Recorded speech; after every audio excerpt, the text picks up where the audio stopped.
Welcome to Family History Mysteries, a podcast that tells the stories uncovered through family history research, the unexpected stories of everyday people. I am an avid family historian who has been compiling my family tree for over 15 years, with nearly 20,000 people recorded in my trees.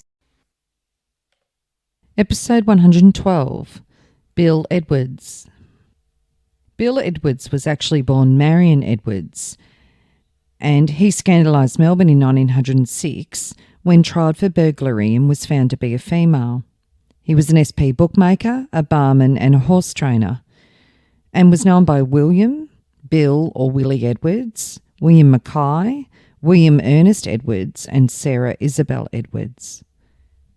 Marion Edwards was born at Murchison, Victoria on the 19th of March 1874. Her parents were John Edwards, who was born in 1839, and Margaret Mackay, hence his occasional use of William Mackay as a name. His father was Welsh and emigrated to Victoria by 1865, where he worked as a blacksmith at Murchison, and he married Margaret Mackay on the 7th of June 1866 in Rushworth, Victoria, at the Church of England, although the birth certificates of their three daughters all say they married on the 24th of June 1865. Margaret Mackay emigrated with her family when she was 8 on the Priscilla from Scotland. John and Margaret had 5 children all up, 2 boys and then 3 girls. The first child, Alexander Edwards, was born in 1866 at Toolamba, Victoria. He worked as a farm labourer at Gagari East, and he contracted typhoid and died at Mooroopna in Victoria on the 19th of March 1888. His death certificate says he was 20. He was in fact 22. His mother's name is spelled McKee instead of Mackay, so quite likely the informant for his death wasn't a close family member. The second-born child, Richard Edwards, was born in June 1868 in Murchison, but his war record calculates him to be born in June 1870.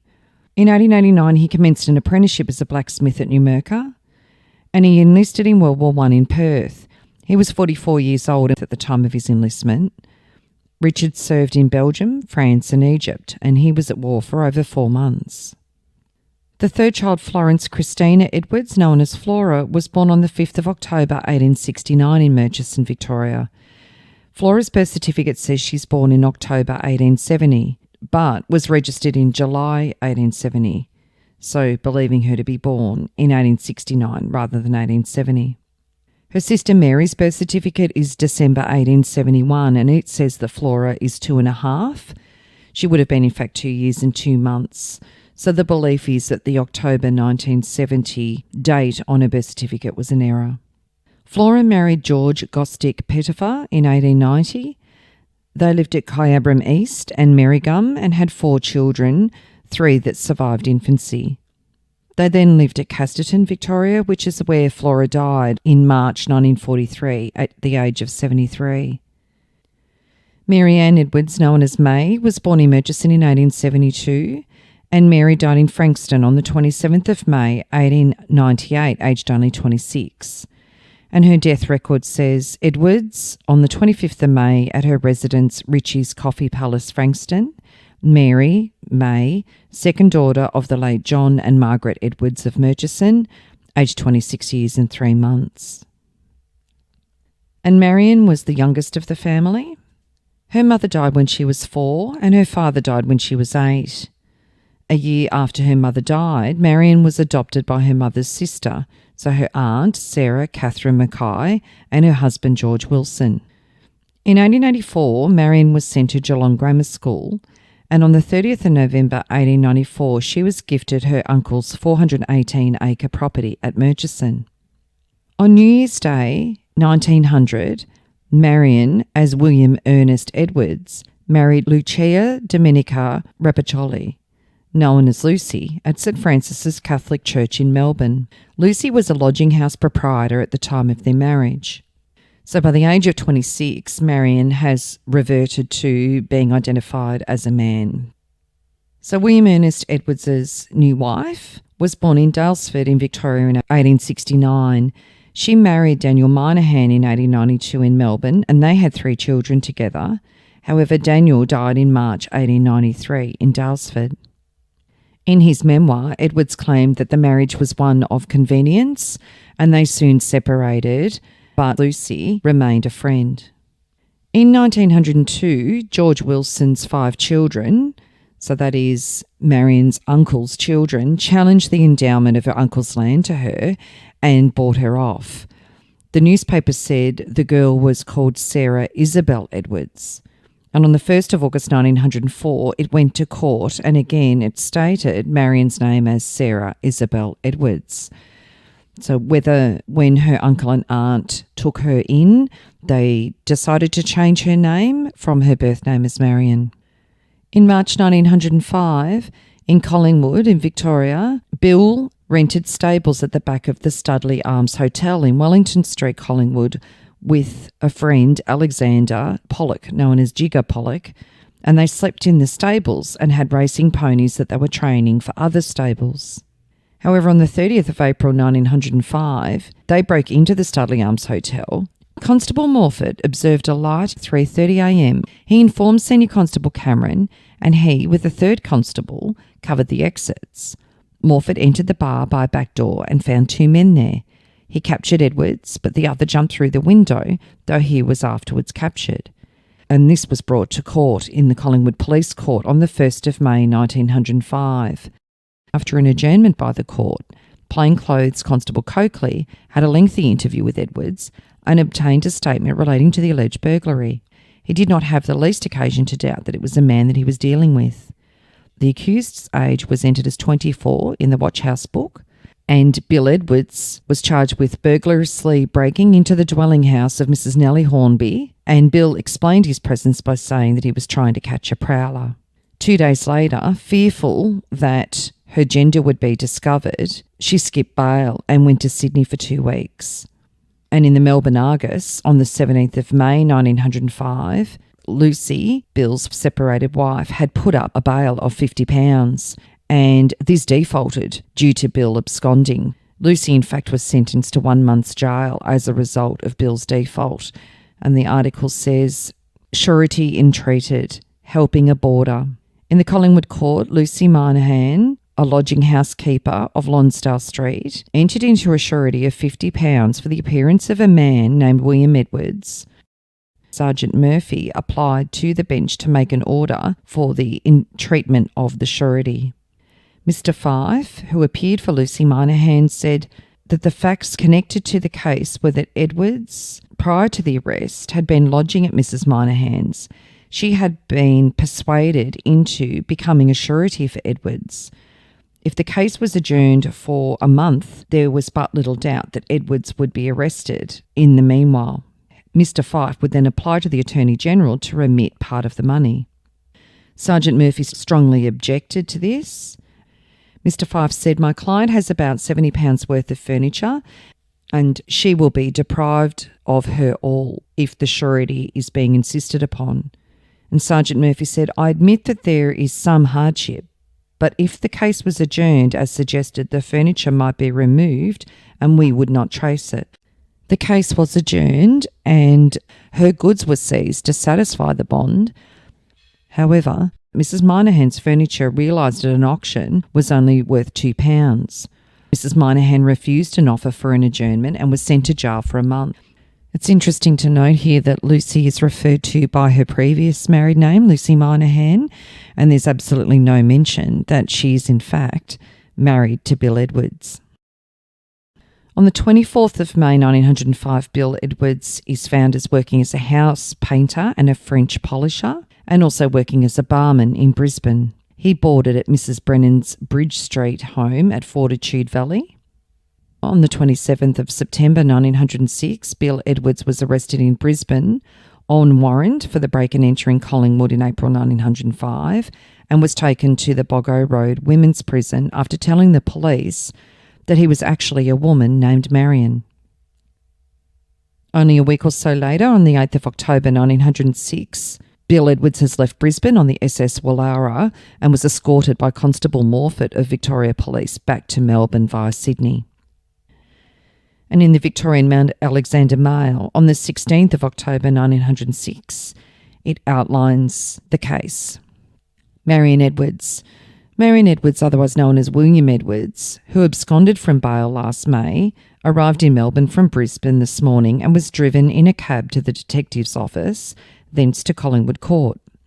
As it was understood that Edwards would make her first appearance at the City Court, that place was crowded at an early hour this morning, but the detectives decided to depart from the usual custom and convey their prisoner to the court at which she originally appeared.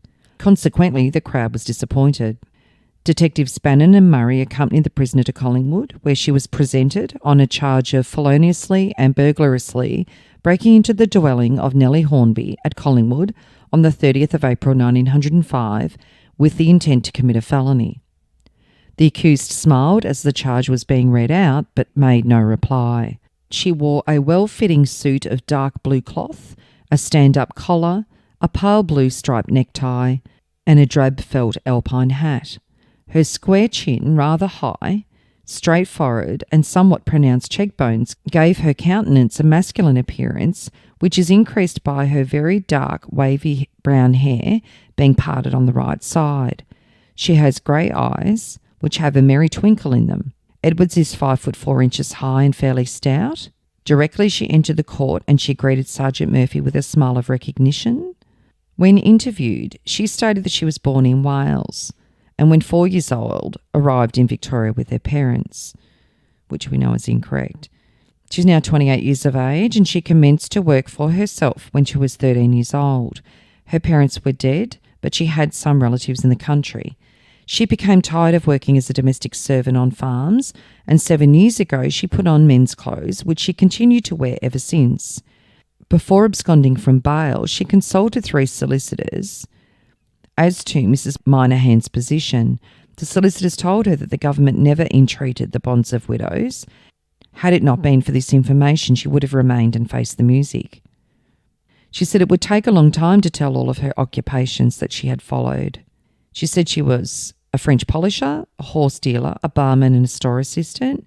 For 1 year, she went from station to station as a wool sorter and finished up at a station on the Yanko, 500 miles from Brisbane. She never drank much, only a little whiskey. She had a good laugh when she read about her time in Brisbane with a full account of her marriage. She had a very good idea who put her away to the police. He saw her at the Collingwood Court on the previous occasion. After her arrest, the manager of the Theatre Royal in Brisbane offered her £50 a week for 4 weeks. Since she had given up riding buck-jumping horses, she'd put on flesh.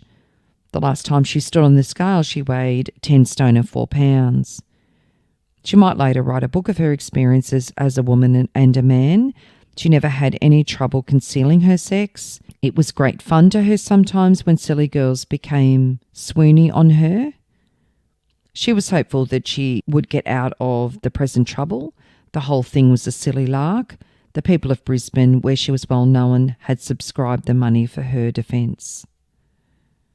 Mr. Five said that he appeared for the accused. He did not object to a remand for a week, and he suggested that one surety of £50 would be reasonable bail. Sergeant Murphy said that the bail should be substantial. On a previous occasion, when the prisoner was before the court, bail was fixed, but it did not prove sufficient to ensure the attendance of the accused. After further argument, the bench allowed bail in one surety of £75 and the accused's own bond for the same amount. Mr. Miller of Fitzroy deposited £75 and the accused was liberated. So the Mr. Miller referred to is a Mr. A.L. Miller of the Cyclorama that gave his address as 525 Lonsdale Street in Collingwood, Melbourne. And after he was liberated, he appeared in a benefit show that was put on by Mr. Miller of the Cyclorama. He was included in a lassoing and horse riding act and was a great success. Once Marion's masquerade was revealed, she became a celebrity. Taking advantage of this publicity, she performed as a sharpshooter in an exhibition between film shows at the Fitzroy Cyclorama. On the 20th of October 1906 in the Adelaide Evening Journal. The title is Little Willie, Romance of Marion Edwards, Life in Brisbane, Strange Southern History. If the strange life story of Marion Edwards, allegedly alias William Edwards and William Mackay, in ever written fully, It will disclose one of the most exciting and eventful romances ever penned. At every step, the inquirer finds some new phase which appeals to the imagination. Wealthy girl, horse owner, rough rider, masquerader, alleged burglar, painter, varnisher, fighter, barman, yardman, labourer, and ingenious lover. All these roles she is rightly or wrongly credited with having filled. Her stay of about 18 months in Brisbane is full of interest, but two things stand out. The affection that she everywhere inspired, and which today remains loyal to her when behind jail doors, and the successful endeavour she made here to earn an honest living. No one in Brisbane is likely to be found to cast a stone, though being tricked and befooled, I can't believe it, is the substance of the verdict, and in itself it's a tribute to her remarkable personality. Certain facts are well known. About 18 months ago, William Mackay is stated to have landed in Brisbane with some Victorian friends. Her career in Brisbane seems to have been free from any suspicion of ill-doing. For detectives Kenny and Donnelly, one day they asked her point blank. She indignantly denied the accusation. He became still more indignant and offered to go. But when the suggestion was about to be carried into effect, he is stated to have admitted the truth of the accusation. Detective Donnelly, however, remembered that a man named Edwards had at one time been wanted in Melbourne, and he is said to have written at length to Detective Sergeant O'Donnell. The latter searched the records, and presently a full description with an account of the alleged crime was forwarded. This clinched the matter, and one day at the court, as the supposed Marion Edwards descended the stairs, she was arrested and submitted quietly. It is understood that since her sojourn in the female jail, the vexed question of her sex has been satisfactorily settled. A point which is distinctly in Marion's favour is that while she's been in Brisbane, she has behaved in an exemplary manner, and whatever the truth of the charge against her, her visit to this state is not at all likely to tell against her. Inquiries in Brisbane from interested persons show that the masquerader tried to obtain and succeeded in getting honest work. Her first appearance seems to have been with a paint and varnisher, and her work was tastefully and neatly executed, as the bar counter of at least one Brisbane hotel will testify. Then she became a painter and painted at least 2 or 3 houses in a skilled fashion. A worthy resident of one of the western suburbs was so pleased with her taste and skill that he stated to have offered her work if she should ever get stuck. She appears to have had almost a morbid horror of idleness. As yardman and barman, she proved to be very successful. On one occasion, she served behind the bar at the races, where she was a frequent visitor. She is said to have obtained work as a labourer shifting wool at the exhibition. A man who worked beside her states that he grew tired, but this feminine worker seemed to have strength equal to that of a man. Most amusing incidents are recorded. One happened to a worthy shopkeeper who was talking with Edward when his wife heard the voice. She became curious, and later when her husband came into her room, she asked who was the woman in the shop. The husband smiled and said that there was no woman there. She said, "But I heard her voice." The fascination which he is said to have exercised over the fair sex in the South had evidently remained for Marion Edwards, had many admirers. It is rumoured that 2 girls in one place were jealous of each other. Love letters and presents seem to have come in freely. One girl sending a man's ring and an umbrella, and the favourite, Willie, thoroughly enjoyed the love-making, though cruel rumour has it that some at least of the presents went into pawn. He is reported to have walked out with his admirers and at the same time was believed to be engaged to a girl in Sydney. Although some reference was said to have been made to the incident of the widow, it is not known that he is reported to have married her. It's stated that one irate damsel threatened to blow his brains out. This indignant lover was consoled with the assurance that such a proceeding would make a mess and land everyone in court. Since the disclosure was made, some of the fair admirers have declared that they had known of the sex secret, but if so, their generosity would appear most commendable. But the masquerader was also popular with the men, and he appeared to take an equal pleasure in their society. There is a good deal of pathos in the story told by a woman in the same boarding house with Marion Edwards. She says that he was quiet, gentlemanly and considerate. During all the time he was in the house, she never heard him swear. The landlady was troubled with bad food, and little Willie, who was an expert cook, often prepared the meals and nearly always cooked Sunday dinner in order to save his landlady the trouble. Whenever she went out of the house, If Willie was at home, he insisted on making her a cup of tea. He slept on the couch in the dining room by himself, and his sex was never suspected. Although strong, he did not give the impression that he was as much so as the ordinary man. He was a beautiful writer, dressed neatly and well, and was generous with his money. His landlady speaks in high terms of her boarder. It was known that at one time Willie had received an inheritance of £6,000 and that he was likely to receive a considerable sum on the death of a relative. In fact, the article that refers to the settlement that was made said that Marion was only paid £428 on the condition that she would retransfer the land back to the 5 children of her uncle George Wilson. Latterly, he has not been in good health, having suffered from gastric influenza prior to a more serious trouble of temporary paralysis. He came home recently very ill and collapsed on the veranda, crawling painfully into the house and onto the couch. Soon after, the landlady came in and playfully upbraided Willie for laziness, but he answered weakly, "I am ill." Apparently it was a case of temporary paralysis of the legs, but a serious illness was feared, and at one time his life was almost despaired of. Although the landlady worked hard and applied all the home remedies that her wit could conceive, Willie's sex, by a strange freak of fortune, was unrevealed. When he grew stronger, he went slowly down to the court to see the issue of a case in which a friend was concerned. The landlady went with him, but after a time Willie became faint, suffering from a weak heart, and went downstairs to get relief. He did not reappear, and in his place appeared a detective who told of the arrest. It is stated that this strange adventuress has now recovered her health. William Edwards, 24, horse trainer, was the description entered into the Watch House book in Melbourne, and she successfully fooled the police there, according to Melbourne papers. Melbourne advisors state that she was in partnership with Alexander Pollock, familiarly known in the district as Jigger, and rented a stable. She claimed to be the owner of a racing pony, Tasman, which raced at Richmond, Epsom and Fitzroy, and she broke in Tasman and did all the training. She was very expert in handling horses and used a lasso with astonishing proficiency. With the object of preventing any interference with the ponies, both partners slept on the stretchers in the stable. Mr. Pollock was never suspicious. He found his partner to be particularly shrewd and devoid of any peculiarity, which would suggest that the sex was other than what was represented, except a trifling tendency to falsetto in the tone of the voice. On one occasion, an offensive bully was knocked down by Edwards with a blow, which would then have dissipated any suspicion as to her sex if such had been entertained.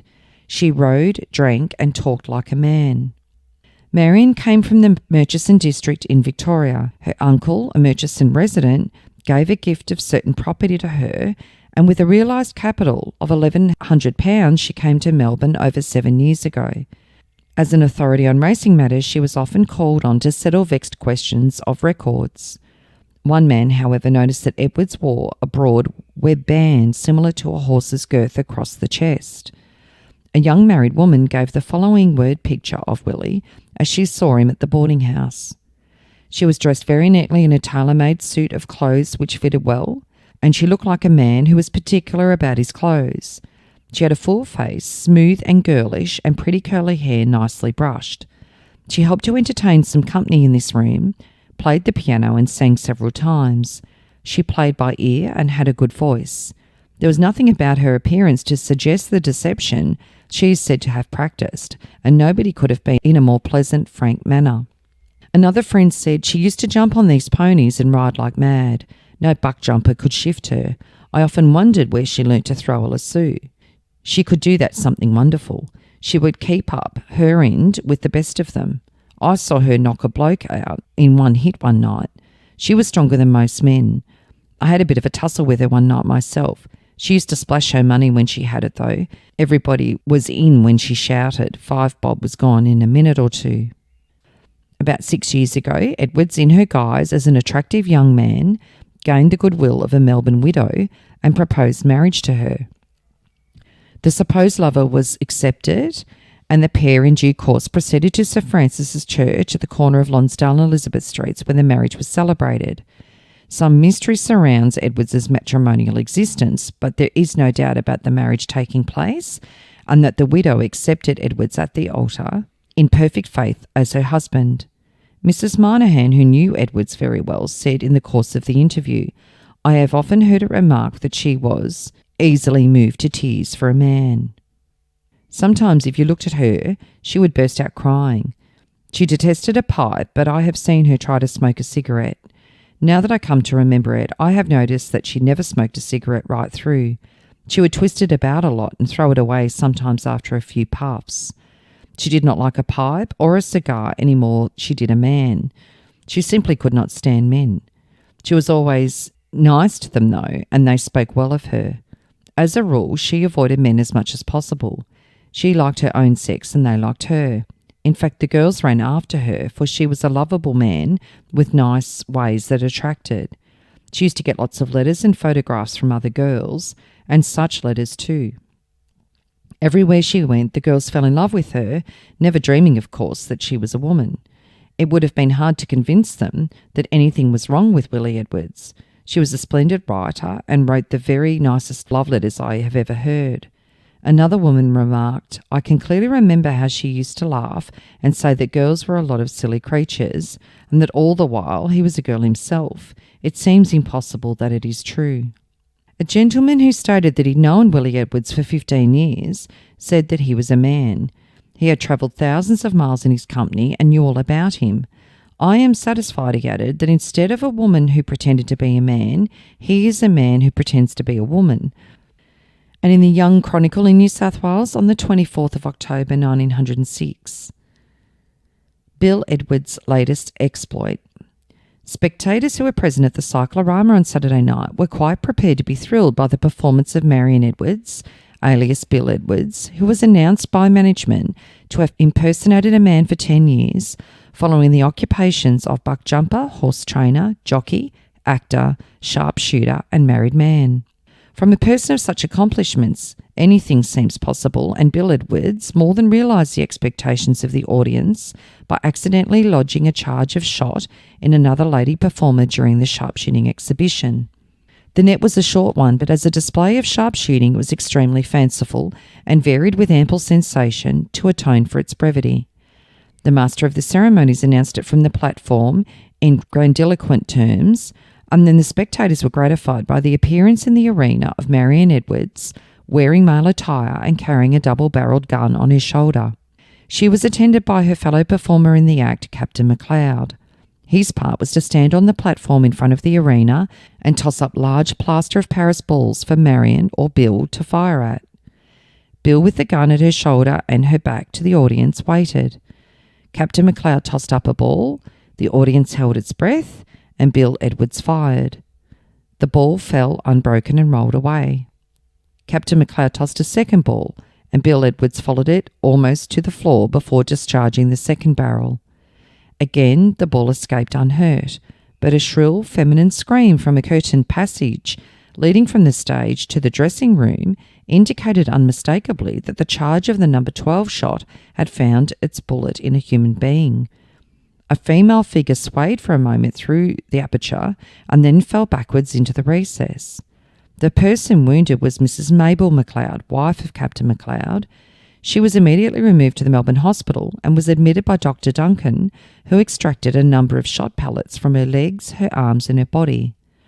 The wounds made by the charge were not of a serious nature.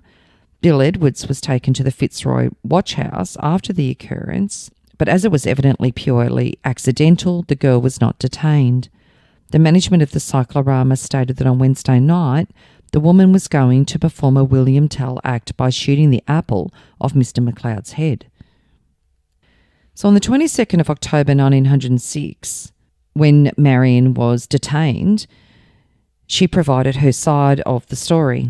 And so it's titled Marion Edwards' Story.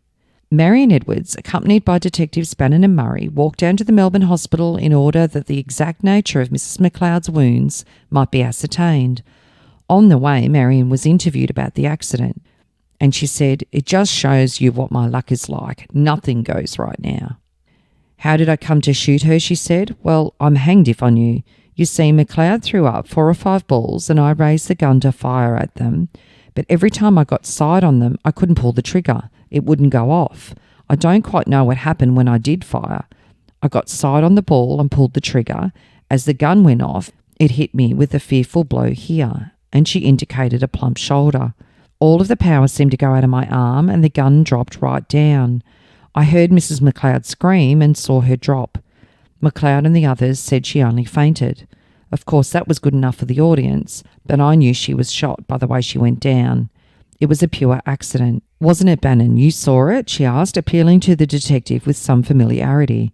Bannon merely nodded, and Edwards went on, "McLeod is a showman, all right. As soon as the shooting was over, he called out, 'Bring in the horses.' I'd had enough, though. I didn't want the horse. I wanted to get outside and see how the woman was. I felt sick of it all." When the hospital was reached, the detectives went into the casualty room and obtained a statement from Mrs. McLeod. Mrs. McLeod said, "I'm a wire walker, and tonight I was standing in the entrance at the side of the stage holding the cartridges for Marion Edwards, who was shooting inside on the stage. I felt something strike my leg below the knee. I knew I was shot. I knew it was an accident purely and simply. Marion Edwards was firing at glass balls, which my husband was throwing up for her." At the Fitzroy Watch House, the gun was examined. It was a new double-barrelled breech loader, a 12-bore, that had been hired from a shop in Gertrude Street.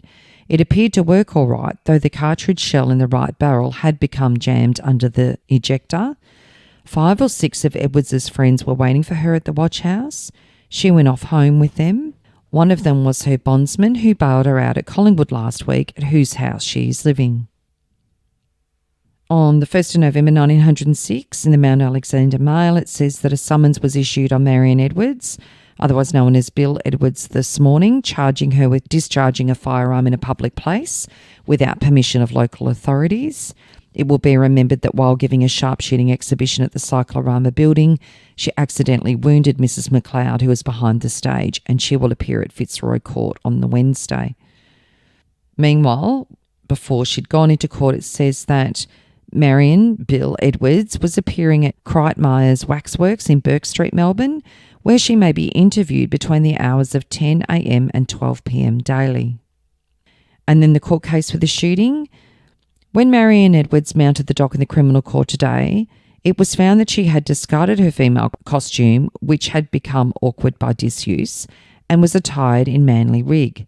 Her smartly cut suit of greyish hues set off her well-developed figure, and the short fair hair seemed to become her better with the luxuriant black wig that she sported when before in the Collingwood court. The accused challenged the jurymen, and when the preliminaries were over, she took a seat and crossed her legs, adopting an air-easy attitude. The jury, after a few minutes' deliberation, acquitted the accused. So a little less than 12 months later, she arrived back in Brisbane, living at Broadway Street in Redhill. Then in October 1907, she arrived in Sydney by ship from Brisbane, and about this time her memoir was published, illustrated with photographs of her posing in male and female garb. And it says, according to her fanciful memoir published in 1907, titled The Life and Adventures of Marion Bill Edwards, the most celebrated man-woman of modern times, exciting incidents, strange sensations told in a graphic manner by herself. It outlines how she worked on her uncle's farm in the Goulburn River in Victoria, worked as a waitress, refused offers of marriage, and in about 1896 decided to dress and live as a man, as she claimed she could earn more money that way. And then Edwards later purported to have appeared as a female impersonator, entertaining troops in Africa during the Boer War, and also having delivered horses to India. In the Footscray Independent on the 4th of January 1908, it says, Marion Edwards, a modern Deb Maupin. There is some novel interest in the life, as it appears, to Miss Marion, otherwise known as Mr. Bill Edwards, the young female person who masqueraded as a man so successfully and for so long. Long ere she has become Bill of Australia, Marion was a wee Welsh girl. Her parents brought her to this country in 1885 when she was 4. She spent petticoated days attending Geelong School. Her parents dying, she took refuge in domestic service. She was 12 years old when she first became a bond slave to the red-armed wife of a struggling farmer. At 16, she fell in love with the idea of masculinity instead of following custom and being mannered of the nearest callow youth. She decided not to be Marion, but Bill. As Bill, she conjectured she might cheat the fate which oppresses women of the poor. As Bill, she hoped to enjoy the broad width of the world instead of that narrow vista which stretches before a woman's eyes.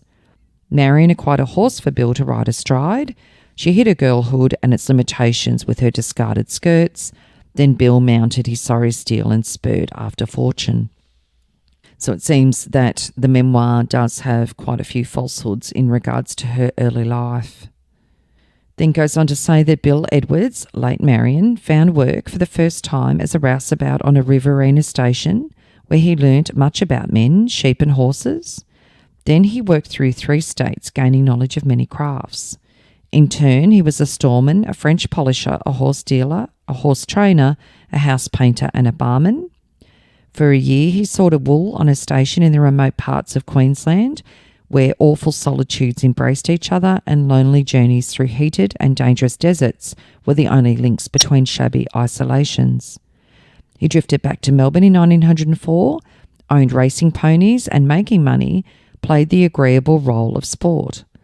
During this period, he committed an indiscretion which to the eyes of the local policeman looked like a punishable offence.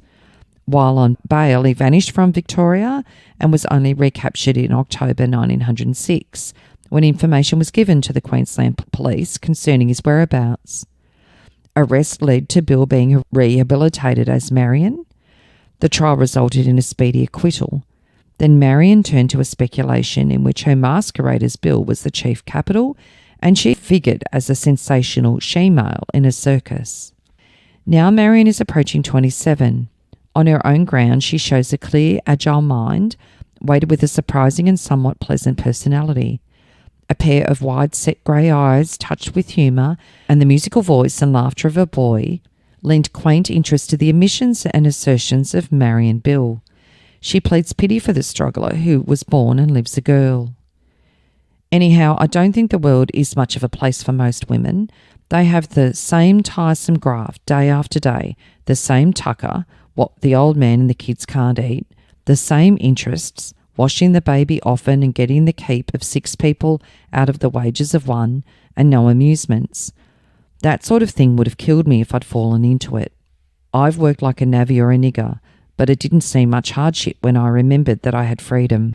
Why, look here, if I'd stayed in slip bodices, at best I might have become a clerk, working 8 hours a day to earn £1 a week, and the privilege of spending my spare time in the back room of a cheap boarding house. Or I could have remained a servant, sweated and bullied day and night. Instead, I've managed to make a decent living at men's work of one kind or another.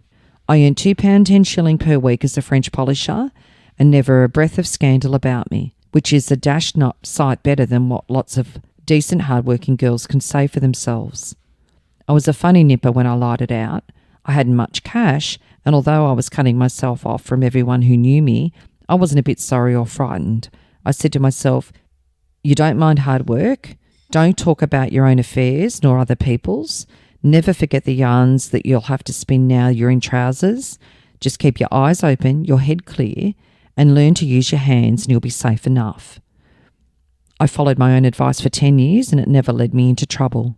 My first job after I became a boy was a pretty stiff one. I had to keep going from sunrise to sundown, sometimes later. But if I wanted to go off by myself afterwards, I didn't have an angry woman spying at me in case I should be looking at the stars, accompanied by her eldest son. I learnt to shoot pretty well at that place, and I won a couple of trophies at pigeon matches in the district. A chap taught me how to fight and gave me an idea of wrestling too. Though I'm only 5'4", those exercises brought me up to 10 stone 4 pound. Next thing I did was to join some fellows going up to a Queensland shearing shed. We followed the track for most of our journey, and I thought it finer to go to bed under the stars with a log fire crackling a lullaby and get up to the shrieking of parrots next morning than to have everything that's enjoyed by a rich man's daughter. When I got full up of the bush, I've gone to different cities and found work. In Melbourne, I was training and riding my own ponies for a while, and it did very well. I liked working amongst the nags, and they liked me. The best thing about the ponies was that I could indulge in my favourite vice without much loss. I'm fond of gambling, you know. While I was racing myself, I won money on my own G's instead of losing it on other people's, which was the change. I had a partner over the ponies, and although he was with me morning, noon and night, he never suspected I was any less of a man than himself. I went to Brisbane after I left Melbourne. I did everything possible here to earn a crust. I was house painting for a time. That was awful. Straining for hours together under tropical played old Harry with me. After that, I became a barman, which is a better paid and respected position than a barmaid's. I stayed there until someone put me away about having been a girl and all. It wasn't half a bad job. Lots of time to read and think, and plenty of excitement. My word, some of the boys I've put out of that pub must have been surprised to hear that I, a man only on the outside, so will some girls I've met. I've always got on well with men, perhaps because I've some womanly streak in me and know how to manage them. And I'm a great favourite with women, perhaps because I know them thoroughly. When I was in Queensland, I was engaged to a girl. Her father insisted on it, and she was so pretty and bright that I did not mind. I got clear of her afterwards without treating her badly. I used to take girls out of an evening. As long as they were fond of me, kept them away from more dangerous chaps. Poor kids, their lives are often miserable enough without having some extra worry about a thing like love. Love indeed. I've never seen one solitary man I could stand for a husband, though I've had some splendid pals. A man is decent to a man, he must be, or he might get hurt.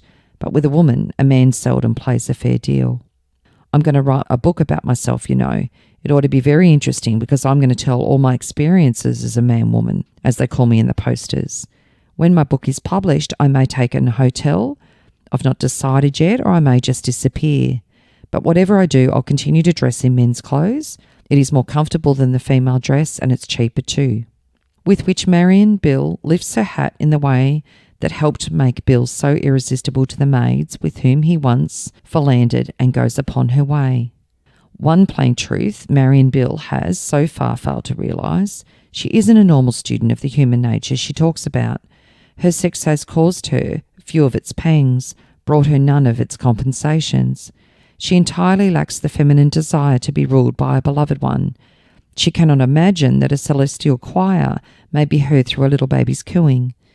She is a rebel, bitterly railing against the government of man as applied to woman, because she cannot grasp that when a woman relinquishes her individuality and submerges herself in husband and child love, she has attained the best happiness a daughter of Eve may hope for. She can have no conception of a man's joy, fleeting and poignant, in winning the love of a girl. As abnormal Marion, she has no illusions secretly cherished. A sordid realist by education, she has acquired with her experiences of a fraudulent philosophy, the philosophy of a bogus Bill. The next we hear of Marion Edwards is 2 years later. The article states, in male attire, Marion Edwards again. A novel and somewhat humorous incident came under the notice of the staff at the Melbourne Hospital on Friday when a lady and gentleman, in inverted commas, who had been thrown from a jinker through colliding with a van near Flinders Lane and Swanston Street were brought in for treatment. Neither the lady who gave her name as Marion Gray of Balaclava or the gentleman who said he was William Edwards was seriously hurt. As Nurse Ricketson was attending to Marion Gray, she was struck by the feminine appearance of Edwards, and one of the attendants identified him as Marion Edwards, who, it was stated, gained some notoriety some years ago through masquerading as a man. Edwards was taken to the men's casualty room, and Dr. Garner, who was summoned to attend him, identified him at once as Marion Edwards, who was entered into the book as William Edwards with Marion in brackets. The patient was stylishly dressed with a double-breasted Chesterfield overcoat, collar and tie and boxer hat. The age was written down as 28 and the address as 108 Nicholson Street, Carlton, and it was stated that Edwards was a well-known pony trainer.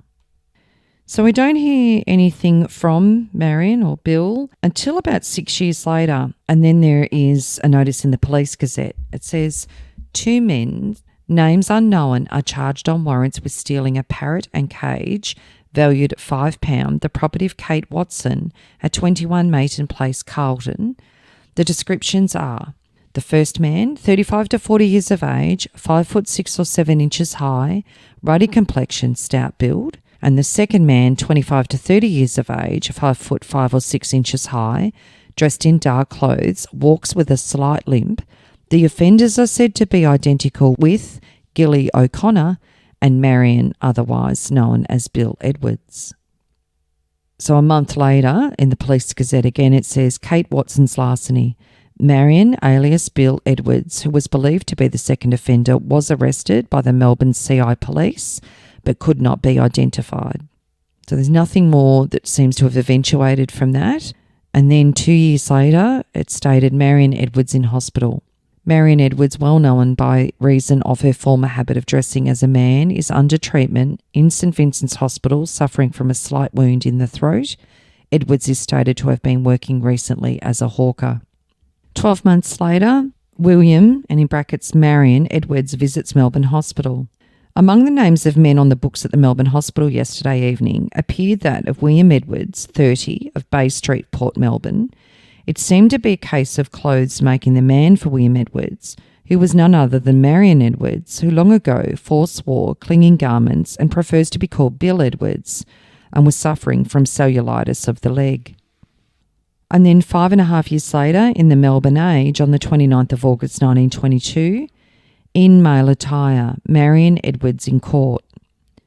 Marion Edwards, who for some time has been masquerading as a man in Melbourne, was the complainant in a case heard in the District Court yesterday. She appeared dressed in a blue suit with her short cropped hair and masculine walk, and would have passed as a man to the casual observer. The case was one in which Francis Todd was charged with having, on the 12th of August, been the driver of a horse and cart and being guilty of negligently driving in William Street, West Melbourne, and injuring Marion Edwards.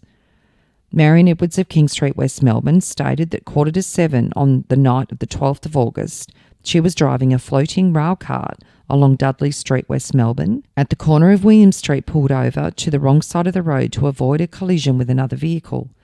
The driver of the other cart came on and ran into the witness's vehicle, breaking a wheel off and causing her and two companions to be thrown to the ground. The witness's shoulder was dislocated. Constable Charles said that when he questioned the defendant, he claimed that he was driving on the right side when the collision occurred and he wasn't responsible for the accident. The case was dismissed. A newspaper article 5 years later in 1927 refers to Marion Edwards as a pony trainer still living in Port Melbourne, and then 3 years later in 1930 living in West Melbourne, still dressed in male attire, working in hotels, iron foundries and factories, and also as a starting price bookmaker. The electoral rolls also give her the occupation as a dyer. Neighbours knew she was female, but described her later as an old gentleman. Near the end of her life, at the Mount Royal Geriatric Home, she was forced to dress in women's clothes, and she died on the 22nd of March 1956 at the Royal Melbourne Hospital and was buried at Faulkner Cemetery. Her death certificate stated that her name was Sarah Isabel, and then says known as Marion Edwards, an actress. It also gave incorrect details of her parents, which again alludes to the fact that she may very well have been formally adopted and her name changed as a child after her parents' death. So the very interesting life of Marion Edwards, commonly known as Bill Edwards. If you are interested in sharing your story on my podcast, Family History Mysteries, please go to my Facebook page and send me a message. If you would like some assistance in filling in the gaps in your family tree to see what mysteries you solve, please get in touch. And don't forget, you can have early access to episodes by subscribing, and you'll also gain access to bonus episodes.